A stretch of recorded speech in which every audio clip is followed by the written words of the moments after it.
ख़बर है नाज़रीन ॼाम शुरू में तव्हां शेयर कयूं पिया कोटड़ी साइड म्यूनिसिपल कमेटी बोलाड़ीअ जे मुलाज़मनि खे 5 महीननि खां पघारूं न मिली सघियूं। मुलाज़मनि तरफ़ां एहतिजाजी मुज़ाहिरो कयो वियो आहे।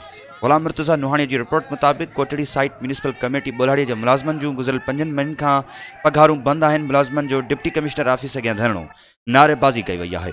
म्यूनिसिपल कमेटी बोलाड़ीअ जे सफ़ाई कंदड़ अमले पारां गुज़िरियल 5 महीननि खां पघारूं न मिलण ख़िलाफ़ एहतिजाजी रैली कढी DC ऑफिस अॻियां धरणो हणी पघारनि लाइ ज़ोरदार नारेबाज़ी कई आहे। उन मौक़े ते मुज़ाहिरीन मुलाज़िम इमरान मसीह, फैसल मसीह, तारिक मसीह, रानी मार्था मसीह ऐं ॿियनि चयो त गुज़िरियल 5 महीननि खां पघारूं बंदि आहिनि, जंहिं सबबि घरनि में फाका कशी वारी सूरत हाल आहे। हुननि चयो त 140 मुलाज़िम आहियूं जंहिंजूं पघारूं बंदि आहिनि।